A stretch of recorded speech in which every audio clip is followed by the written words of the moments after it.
Before we get into everything today, I just want to thank those of you who sent in your feedback.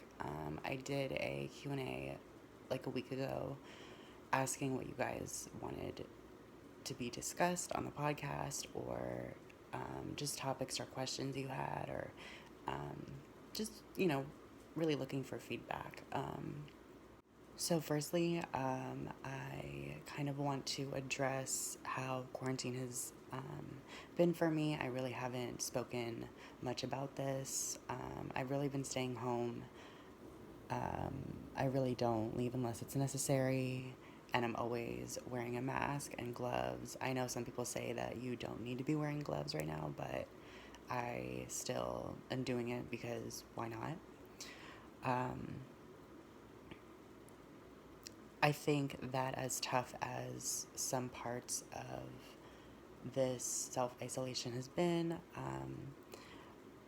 it's also given me a lot of time just to process things. And I feel like I'm kind of always, working on something or just on to the next project. And I kind of am always going, and I didn't really give myself any time to just unplug and really have some time just to myself.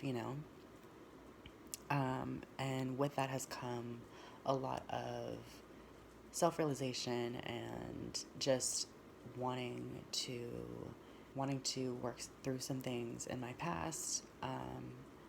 And it's really given me an opportunity to do that. I remember when I first started YouTube, which was like over 6 years ago at this point, I posted my first video, and I remember just wanting my presence on social media and YouTube specifically to be strictly positive. I didn't want to drag anybody down by talking about negative situations or tougher things that I'm going through or have gone through. And I just wanted it to be an escape for people. And that really worked for a long time. That was, I could tell that it was very therapeutic for people, and for myself to kind of have an escape and to not have to focus on heavier situations.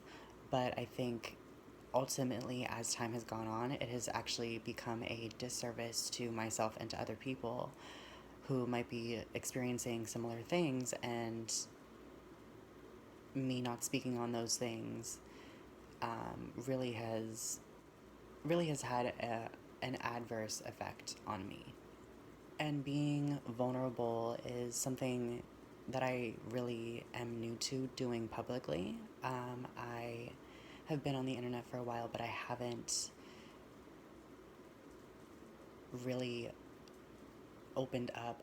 So I'm still acclimating to being vulnerable publicly. But as great as that is, I think it's just as important to own up to past wrongdoings or just mistakes, and to like take accountability.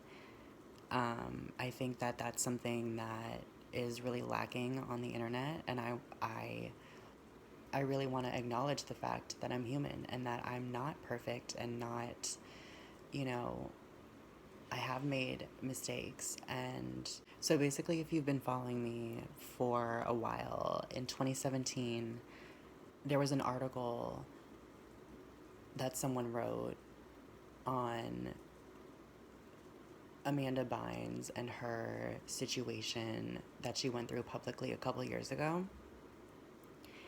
And then I shared the article and put iconic as my caption. Um, and really, that was just me trying to deflect from my own experiences regarding mental health. Like, I really was making a joke at her expense, and that is not okay, no matter which way you look at it. And then somebody called, and then somebody called me out in the comments, and instead of me just opening up and sharing my journey, I chose to say, something along the lines of like, if you don't like what I'm posting, then delete me, which is just not okay. And it was wrong of me to just shut down what someone had to say, regardless of what I felt about what he said. I shouldn't have shut him down, and I should have just taken accountability and apologized because that person was clearly offended.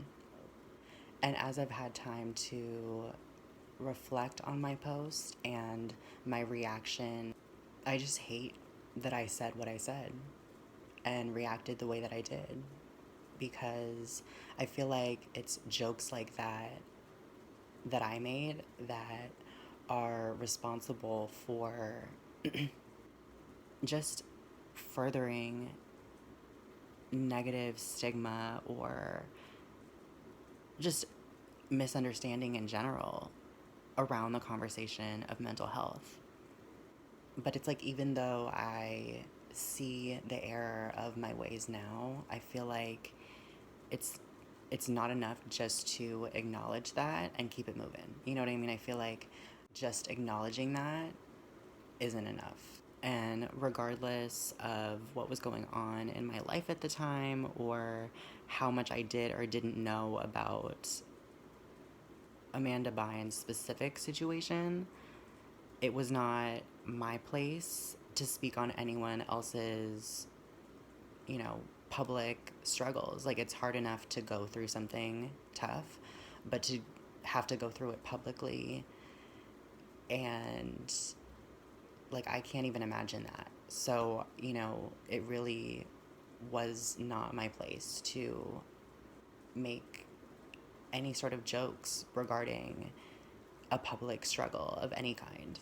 So, to anyone that I offended, and even to Amanda herself, I want to say that I'm sorry and that I apologize for not only the way that I handled the situation, but how I reacted.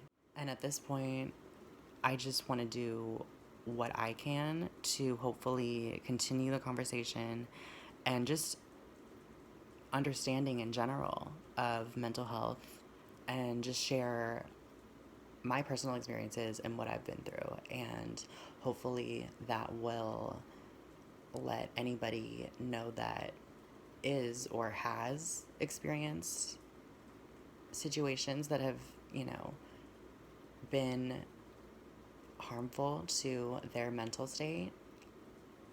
I hope that people will know that they are not as alone as it might seem, and hopefully there will be furthered understanding, and a lot of misconceptions will come to be understood.